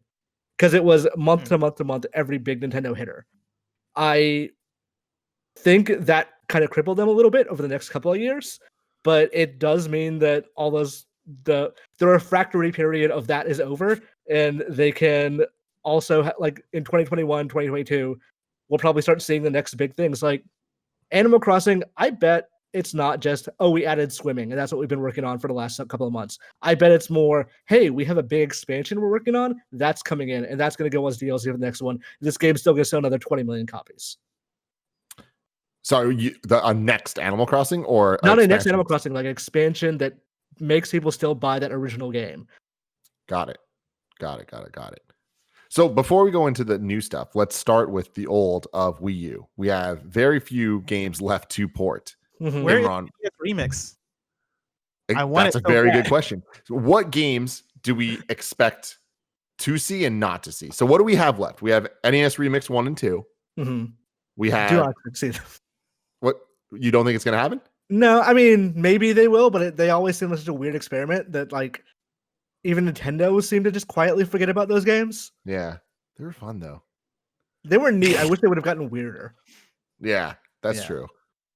I don't expect to see it either, but I'd like to. I would like to see it, but I don't think we will. I mean, we got a Clubhouse game sequel like 8-10 years later, so who the fuck knows, honestly. That's true. Yeah. So then we got Xenoblade X. I don't know. Xenoblade Definitive Edition sold really fucking well. So, like, for the history of Xenoblade, they didn't want to bring that game to America in the first place. They eventually did because people complained. It didn't sell great because it was like a GameStop exclusive. And then Xenoblade X didn't sell well because it was on the Wii U. Xenoblade 2 sold surprisingly well. I think last check-in it was 1.7 million. By this point, it's probably gotten to 2 million. Xenoblade Definitive Edition sold 1.32 million in like 30 days. So it's clearly on the rise. If you're going to do a low effort thing, it makes sense to just go ahead and port this game over and see what you get from it. Do you think we see... So Mario 3D World, I think, is a slam dunk. We're going to get. I think it's a slam dunk in the next 6 months, honestly. What is going on with that? What is going on with the Mario collection? We're going to have all these different Mario throwback games and stuff. Has COVID just screwed all that up? I assume COVID has screwed it up. Because there was a bunch of Mario stuff that has a branding. There's like Mario 35th anniversary stuff on it. I have to assume there were games to go along with that. And they have not been announced for whatever reason. When you say that there's stuff with branding, are you referring to like the Lego sets, Monopoly, stuff like that? Got it. Yeah, it's weird. I'm shocked we haven't heard it. And I wouldn't be surprised if we end up at the end of 2020. We have 3D World, but we don't have the rest of them. You think we'll get 3D World by the end of 2020? I do.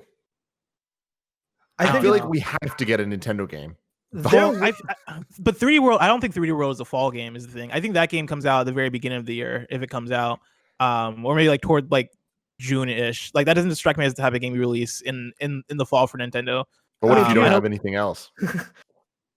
Yeah, I guess that's just a bummer. They get very cautious about putting too many Wii U ports together. So like Pikmin 3 being so late in the year makes me think that like 3D World been pushed a little bit. Oh yeah, I forgot Pikmin 3 was coming out. Yeah. It does already answers one question for us. To your point, Blessing, like, yes, they put New Super Mario Bros. U Deluxe in January, but also to the contrary point, that game sold really fucking well. Like, holy shit. Million. It's 7 million copies. Most games wish they could sell 7 million copies, much less a like really late ass port of a game of a Wii U launch game that a lot of people just don't like. I think it's amazing, but a lot of people don't like that game. and yet it's sold incredible, like very quietly, done better than like every Metroid game. Then there's Star Fox Grand Prix. No, Oh. Star Fox Zero Mission. Yeah, Wait, Zero. no, that's not Just Zero. Just Zero. Yes. Yeah. I hope it's Star not Fox Zero ported. Mission. Let that Star one Fox die. Zero Mission would be a game. I He would gets play like that. a skin tight suit. Yeah. Give it to the furries. I don't expect to see Star Fox, but I do expect to see the rest of the ones we named, with the exception of maybe NES Remix. Am I missing any other, Imran? That seems like it. Those are the two big Oh, ones. I can Zelda. think of. Nintendo Land. Yes, the Nintendo Zeldas. Land and the Zelda ports. Where are they Yeah. at? Those would all be good. And like, why the fuck not at this point? Why not just port all this stuff over? And actually, it's like, go ahead. It's Blas. Nintendo, right? Like they're experts at drip feeding you everything across the course of a generation. Like how many times have we like rebought Mario Brothers or reacquired like the classic games? Like there's no reason why we shouldn't have Earthbound on the Super Nintendo right now, on Super Nintendo Online on the Switch Yes. right now. But it's just because they love drip feeding, because they know they could.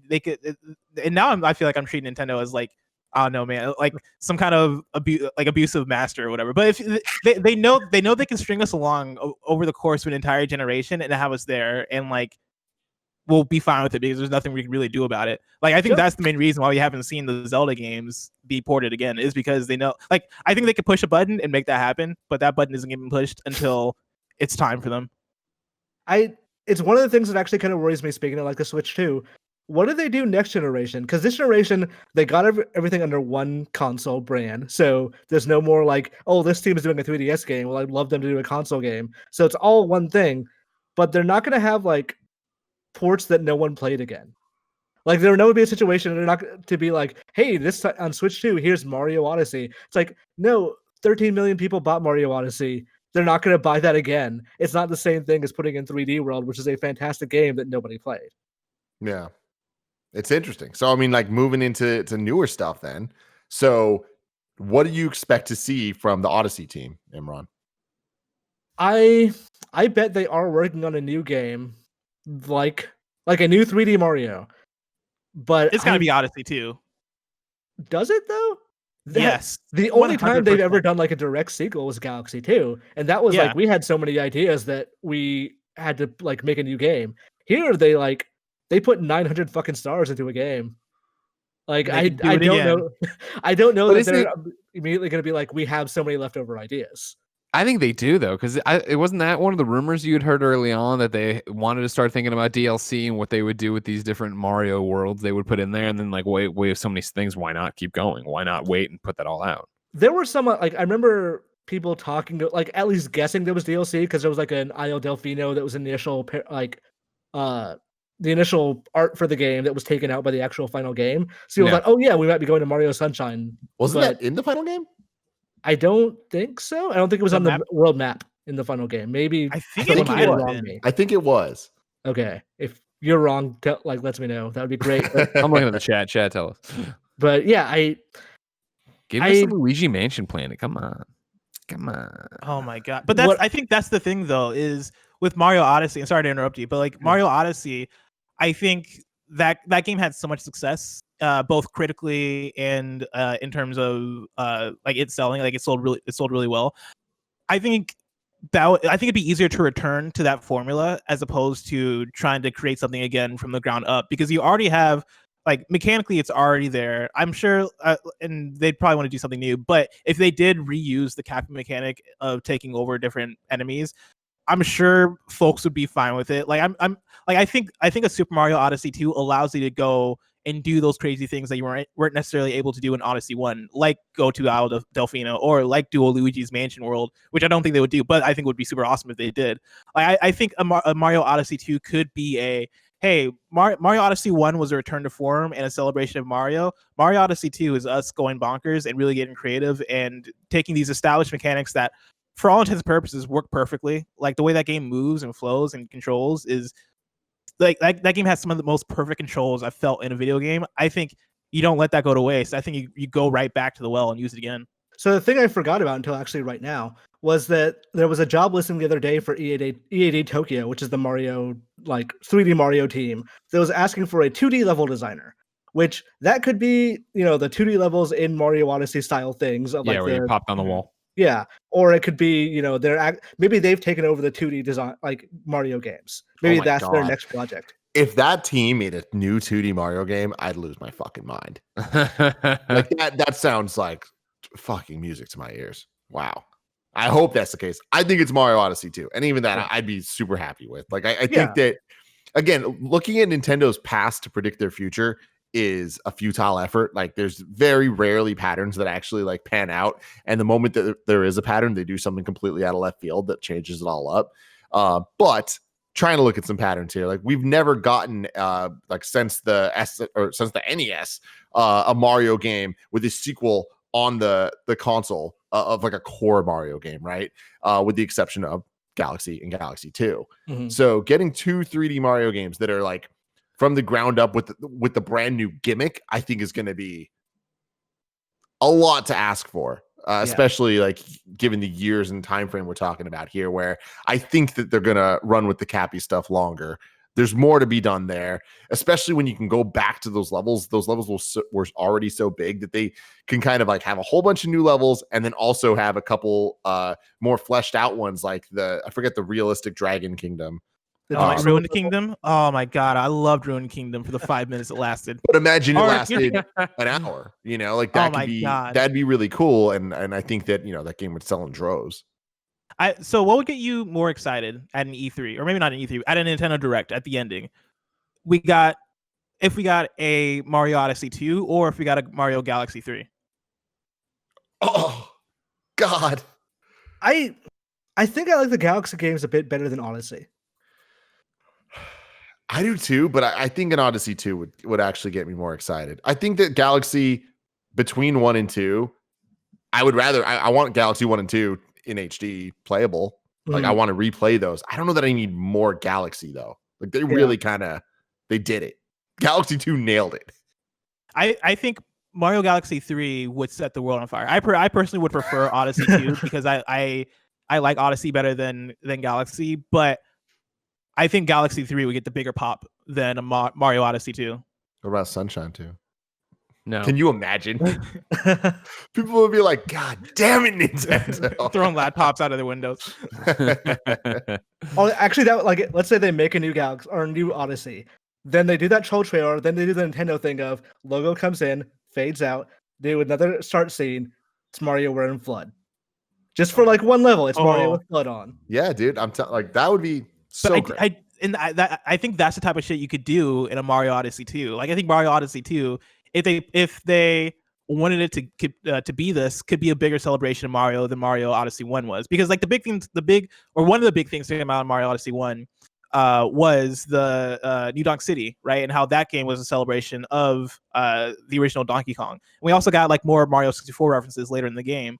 But like, imagine if they kept going down that route, and in Mario Odyssey 2, they did do a whole level based on Sunshine, or they did a whole level based on they could even do a Galaxy level if they wanted to. Like Mario Odyssey, I feel like presents endless possibilities in terms of what it could do and what it can be.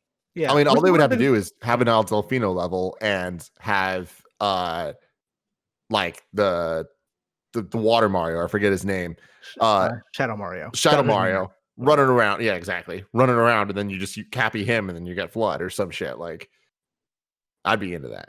Yeah, like that's kind of what I'm hitting at Blessing. Like, we're coming at it from different perspectives, but Odyssey represents the fact that you could just do anything, and I feel like once you can do anything, I would love them to hit on a new idea instead.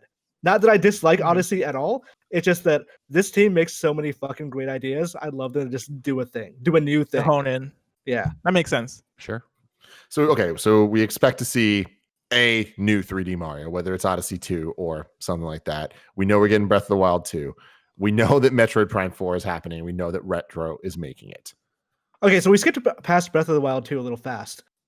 Here's my question. Do you expect it to just be Breath of the Wild 2? Like, it's the same game, same map with like maybe a Dark World mechanic? Or do you accept like they have pressure on them now because whether you think whether you personally think Breath of the Wild 2 is the best game, or Breath of the Wild 1 is the best game ever or not, a lot of people do, and that's a ton of pressure when you're making a sequel. Yeah, I'm one of those people, and that's why I try not to think too hard about what Breath of the Wild 2 could be or should be or can be, because like I don't know what they can make that'll live up to my expectations. I'm gonna say that. Like I have no idea how they can do that. I think the thing with Breath of the Wild 2 though is there are elements that I think we know that they'll have to keep, right? Like I think they got to keep the climbing. They got to keep the physics, because the physics engine was so powerful, and like so many people, me included, fell in love with that. But then from there, it's like, all right, the open world.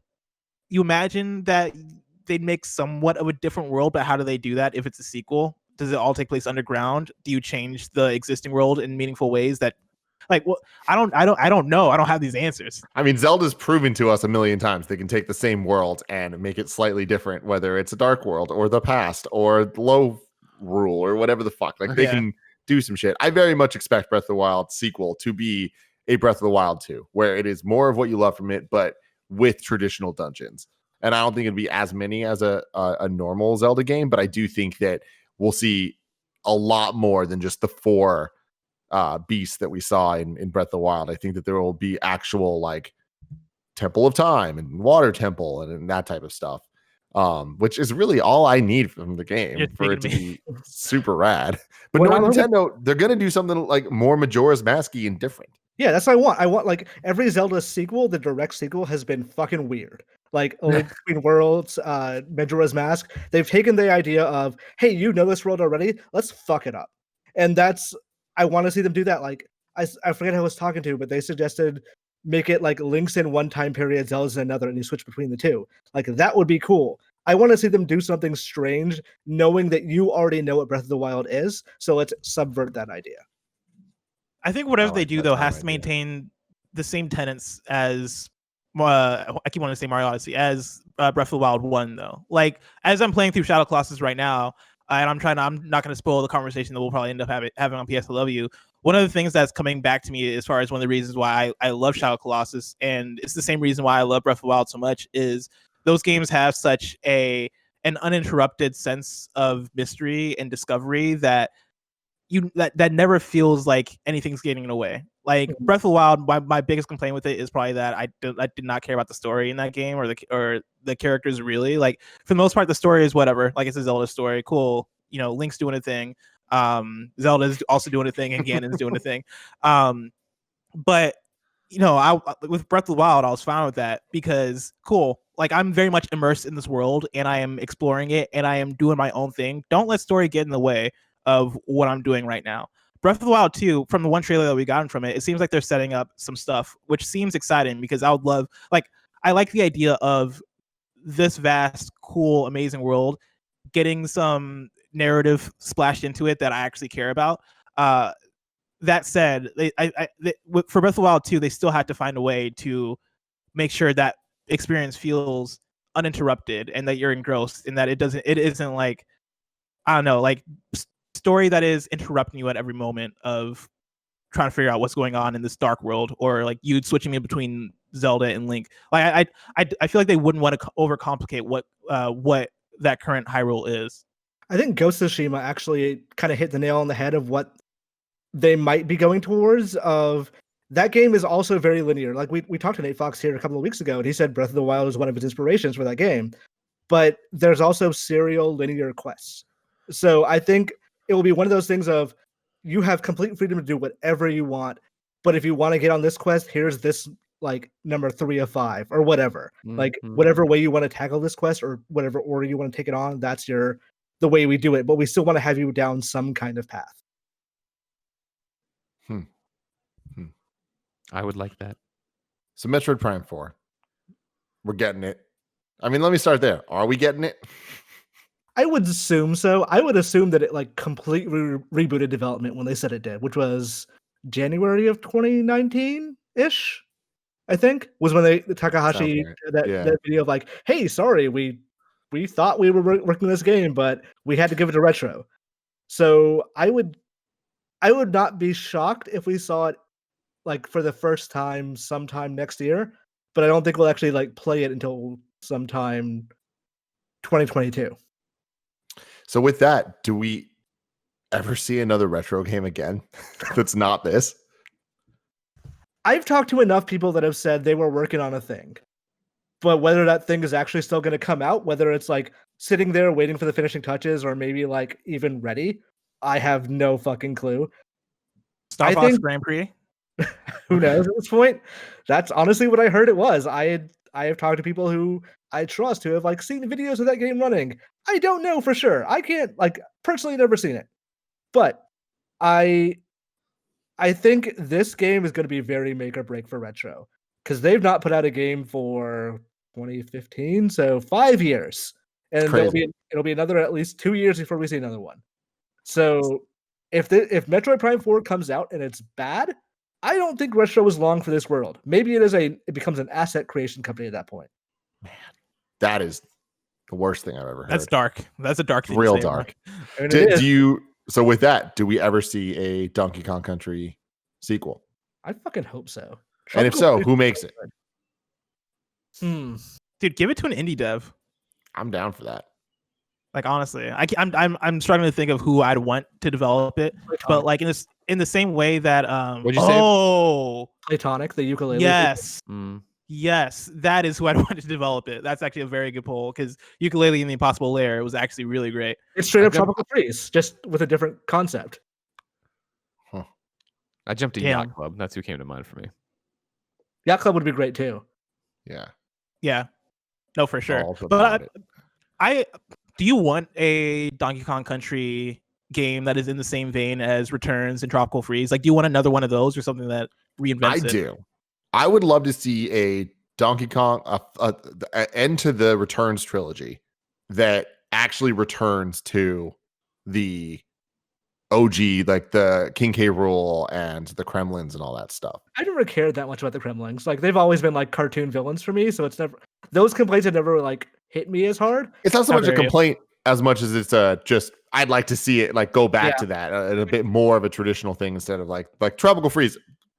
One of the best 2D platformers, if not best games of all time. But the settings, I think, did wear a little thin over time.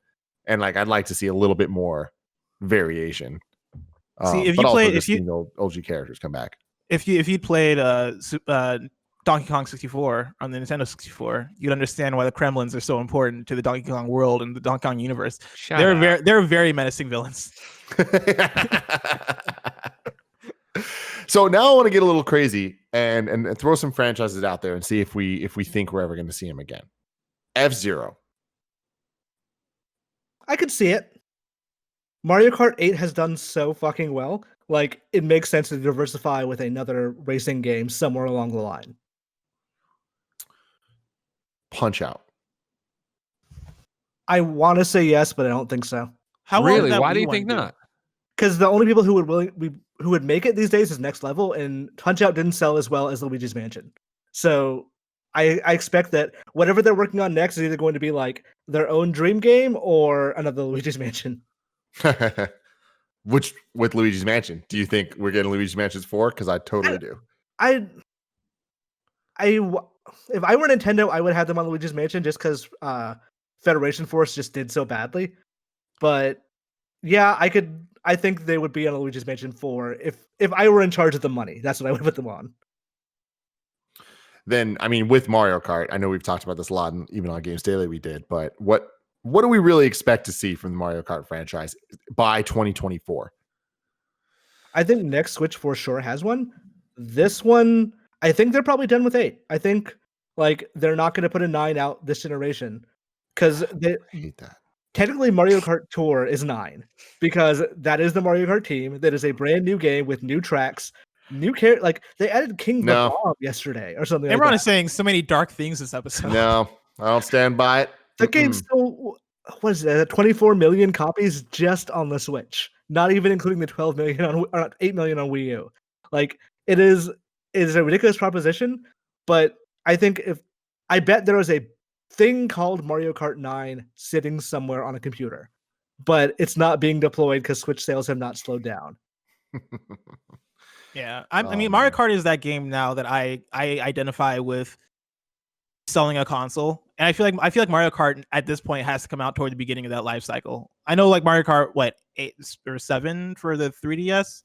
Was that later in the life cycle? I'm not good at keeping up with these things. It was fairly early, but fairly early. It wasn't year one, but like it was early. Yeah, I feel like Mario Kart at this point, you just want to put it out early, as a thing to sell the system and for a thing for everybody to flock to and have to play with their friends and like something to be there from the get go. I don't know what the point would be of putting out a Mario Kart later in the console lifecycle. I'm telling you guys, I'm standing by this. We're getting another Mario Kart on the Switch because you guys are right. Mario Kart 8 is going to continue to sell, but why not sell another one to the people that already bought Mario and Kart another 8? one, and they're gonna buy another it. One. But I really think the biggest thing for me is we haven't seen a new Mario Kart since 2013. Mm-hmm. Come on. Like what more can you add to Mario Kart? Like how do you improve on that? Mario Kart Tour is the new Mario Kart. No, it's not. It's not. Sucks. Mario Kart Tour is not a Mario Kart game. It uses the branding. It's an abomination. But it doesn't play like it. Is by the Mario Kart team. Is what they were working on. So I think probably like internally, I would bet when they do make a new Mario Kart, they forget Tour existed. Like that Sonic 4 bullshit of like, we're not thinking about the other games. It's this one. This is the real real sequel you're waiting for. But I do think internally they think Tour is Mario Kart 9. They can't. No. That thing is getting so much new content. It gets new content like every fucking day. See, the way I think about it as Mario Kart 8 Deluxe is Mario Kart 9. And I'm sure it's like some kind of combination between the two for Nintendo business-wise of like, yeah, the Switch has Mario Kart 8 Deluxe. It's the best-selling game on the Switch. Like, there's no rush to put out a new Mario Kart game because people are satiated. And then Mario Kart Tour is the game that our studio has been working on. Does have new content. Like, between both those things, Mario Kart, I think, could be chill for a while. And I don't quite understand the argument of it's the number one best-selling game, so they're good. I see it as like, it's the number one selling game. Put out another one. Because Nintendo is weird in that they assume this is the reason they keep their games at $60 is because they will just keep selling forever. If Mario Kart 8 Deluxe sold 22 million copies in the first year and then stopped after that, then they would just immediately make Mario Kart 9. But the fact that it just keeps selling a couple of million every few quarters, then it's like, okay, it seems real dumb to like put Mario Kart 8 and Mario Kart 9 next to each other on a shelf or like on the eShop listing and say, hey, pick and choose. Instead, they're going to go like, I think the ideal thing to do would have been to put out DLC, but that would have been ideal a year or two ago. I still don't know why they haven't done that. Yeah. But I think part of that might be because it's still a 2013 game. I think whatever Mario Kart 9 is, that is going to be a platform. Like that is going to get so much Infinite. DLC. Mario, like it's gonna be Mario Kart 9 Infinite, pretty much. Mm-hmm. I imagine, but it's Nintendo, and so who knows? Which is actually like the thing. That's what I suspected they would do with Mario Kart 8. Is like they take the logo, turn the 8 to the side, so it's like a Mario Kart Mobius strip. There you go. There's a fucking platform. I don't know why they're not doing that. Yeah. More importantly, where's Mario Golf? That is a good question. Thank you. It has to come soon, right? Because tennis sold super well. That was rumored for this year. Alongside like the Paper Mario rumors. Camelot's not working on anything else, so I'd assume that has to be soon. Yeah. God, I really wonder, out of all the video game secrets of the last year, Nintendo's the thing I want to know the most, where it's like, what was the plan for 2020? What are you hiding? Because when we look at PlayStation and Microsoft, and sure, we're still seeing the repercussions on the Microsoft side, and like Halo getting delayed and all that is obviously signs of plans going awry. Yeah. But I feel like you can kind of look at those guys, and at least now things might have been pushed back a bit, but we're now seeing what the year could have looked like, would have looked like, whatever. With Nintendo, it's like there's no way this was the plan. Oh no, not at all. Yeah. The more and more we've been talking, more and more I'm like, yeah, y'all really got nothing on the docket. Like compared to 2017 and 2018, where it was like, oh yeah, here's Zelda, here's Snipperclips, here's ARMS, here's Splatoon 2, here's Mario Odyssey, like here's Luigi's last year was Luigi's Mansion and Astral Chain and Fire Emblem and Pokemon, and it's like Link's Awakening. What's happening here? Like what's going on to where the Switch feels like it's empty, even though the last 3 years has been so full of life and vibrance. My understanding is COVID hit them hard, but also it wasn't going to be a great year to begin with. And like I think my suspicion is at this point Bravely Default is going to be delayed because I'm pretty sure that game, like I played that demo was not good. I feel like they were really hoping Bayonetta would hit this year, but it's obviously not going to at this point. There's a lot of things that I think would have been great for, like, if everything worked out and coalesced in a nice way. And I think part of it is that Nintendo hates the first half of the year. They fucking hate it. They hate releasing games from January to June. And they really maybe release like one or two and like ride that for the rest of the year. So like Animal Crossing was like fortuitous for them this time around. But they usually don't have a year-round schedule. They have a let's put out a couple of games in the first half and then let's like fucking blitz the second half. And this year they got killed because the second half everything got delayed. Like I would bet Pokemon Snap was probably this year at one point, and now it's not. Well, ladies and gentlemen, that's our thoughts on the future of the Nintendo Switch. Stay tuned if you're a patreon.com/kindoffunnygames supporter for the Patreon post show, which is another episode of Bless Who. Yeah, it is. Amazing game show that I cannot wait to play. Until then, who won last week? Greg Miller did. That's a good Just question. wanna tell you, I don't like we hide in this stuff and my stunning record here in the background. Whatever. Love you guys. Bye. Oh, whatever me.